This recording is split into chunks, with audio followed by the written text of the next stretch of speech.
بسم اللہ الرحمن الرحیم نحمدہ و نصلی علی رسول الکریم۔ عید الاضحیٰ حضرت ابراہیم علیہ نبینا علیہ الصلاۃ والسلام اور حضرت اسماعیل ذبیح اللہ کی قربانی اور اطاعت الہی کی ایک منفرد مثال ہے، جس کی مثال انسانی تاریخ میں ملنی مشکل ہے۔ حضرت اسماعیل ایک نوعمر لڑکے کے ہوتے ہوئے حکم الہی کے سامنے اپنا سر جھکا دیا اور خدا کے فرمان کے مطابق اپنے آپ کو قربانی کے لیے پیش کیا۔ یہ قیامت تک رہنے والی ایک ایسی مثال ہے جو فرزندان توحید کے لیے کامیابی کی ضمانت ہے۔ جذبہ ابراہیمی اور اطاعت اسماعیلی کا منظر اس ترستی، بگڑتی، لرزتی قوم کے لیے وافر انداز میں اطمینان پیدا کر سکتی ہے، جو حقیقتاً اس قوم کی بالادستی اور عزت نفس کو قائم رکھ سکتا ہے۔ عید قربان کا یہ عظیم پیغام ہے کہ تسلیم و رضا کے اس لاسانی پیغام پہ عمل کیا جائے، جس کی مثال ملنی مشکل ہے۔ جہاں تک عید قربانی کا تعلق ہے، اس میں 6 قسم کے جانور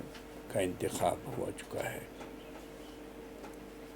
اور ان کے بغیر کوئی اور جانور قربان نہیں ہو سکتا ہے۔ یہاں یہ بات میں عرض کرنا چاہتا ہوں کہ قربانی از خود کرنی چاہیے، اور اگر اس کو خود کیا جائے اپنے ہاتھوں سے یہ بہتر ہے۔ اور تفویض بھی آپ کر سکتے ہیں کسی، یہاں پہ بہت سارے ادارے ہیں جو تفویض کے ذریعے سے قربانی کا اہتمام کرتے ہیں، لیکن اس بات کو یقینی بنایا جائے کہ مستند ادارے ہوں، آپ کے ساتھ استحصال نہ کرتے ہوں۔ ہے کہ آپ اکثر بیشتر ہم نے یہ دیکھا ہے، گزشتہ سال میں بھی دیکھا کہ ہم لوگ گلی کوچوں اور شہراؤں پہ جا کے جانوروں کو قربان کرتے ہیں۔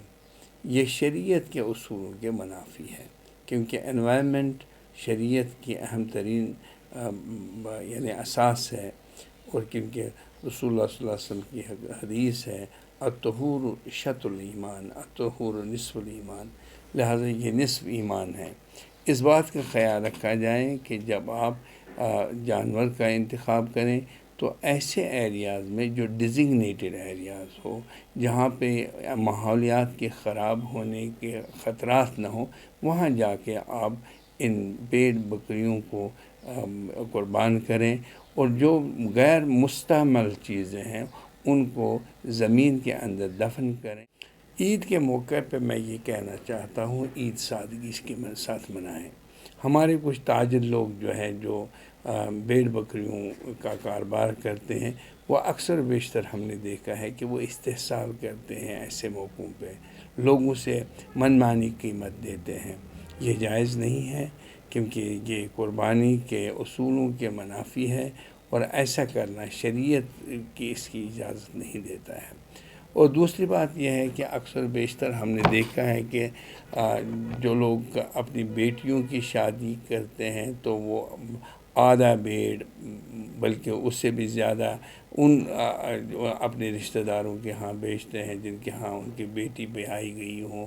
یا پھر بیٹا بیایا گیا ہو۔ تو یہ سب چیزیں جائز نہیں ہیں، ان کی کوئی شریعت میں بنیاد نہیں ہے۔ آپ کو 3 حصوں میں اس کو تقسیم کرنا ہے۔ ایک حصہ اگر آپ اپنا رکھ لیتے ہیں اور اس حصے کو اگر ان کی طرف آپ بیچتے ہیں جو آپ کا اپنا ہے، ویسے جائز نہیں ہے، یہ اسراف ہے۔ اگر آپ ایسا کرنا چاہتے ہیں تو یہاں تک جائز ہے، باقی آپ پورے بھیڑ کو آپ ان کے ہاں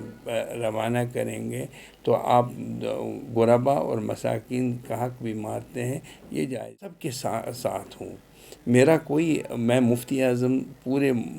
تمام مسالک کے لیے ہوں، اور لہٰذا یہ بات ضروری ہے کہ ہر ایک مسلک والا جو ہے ہر ایک اپنے اپنے مسلک کی حفاظت کا حق رکھتا ہے، لیکن یہ ضرورت ہے کہ وہ اس مسلک کی حفاظت کرتے وقت مذہبی منافرت نہ پھیلائے۔ یہ عرض کرنا چاہتا ہوں کہ مہربانی کر کے آپ داعی بنیے اور وحدت اسلامیہ کی نشانیاں بنتے ہوئے سامنے آئیں، اور یہ آپ کی وقت کی اہم ترین ضرورت ہے۔ مسلمان منتشر ہیں، اور اس جاتے جاتے میں ایک بات اور آپ سے کہنا چاہتا ہوں، فلسطین کے لوگوں کے بارے میں آپ ضرور ان کو اپنی دعاؤں میں شامل رکھ لیجئے، کیونکہ اس مظلوم قوم کی حالت انتہائی ناگفتبہ ہے، اور ہمارے دل بالکل زخمی ہو چکے ہیں، اور جو اسرائیل ہے جس طریقے کی ظلم و ستم میں وہ مصروف ہے، وہ انتہائی طور پہ ناقابل افسوس اور ناقابل مذمت ہے کہ یہ اصل میں اس کو ایک سوشل میڈیا کا کانٹینٹ نہ بنایا جائے قربانی کو، کہ ہم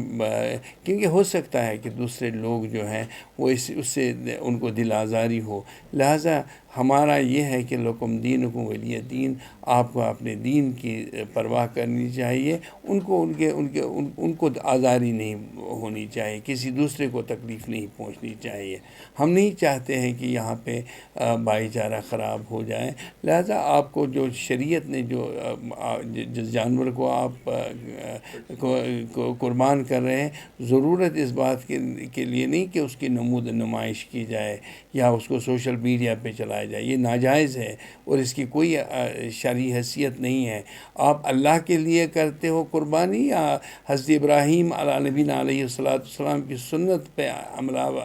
عمل کرتے ہو، یا پھر آپ سوشل میڈیا کے ذریعے اس کو نمود نمائش کرنا چاہتے ہیں؟ اگر آپ نمود نمائش کے لیے کرنا چاہتے ہیں تو ٹھیک ہے، اگر آپ سنت ابراہیمی کی تکمیل اور پابندی کرنا چاہتے ہیں تو سوشل میڈیا پہ اس کو دلانے کی ضرورت نہیں ہے۔ اور رہا سوال دوسری بات جو ہے نماز کے متعلق، نماز یہ بنیادی طور پہ اجتماعیت کے لیے یہ نماز ہے، اتحادی ملت کے لیے ہوتی ہے، لہٰذا بڑی بڑی مساجد میں جانا چاہیے، عیدگاہ میں جانا چاہیے، جہاں عیدگاہ نہیں ہے وہاں مساجد ہیں، وہاں آپ نماز پڑھ سکتے ہیں، اور نماز پڑھنے کے بعد آپ قربانی دے سکتے ہیں۔ نماز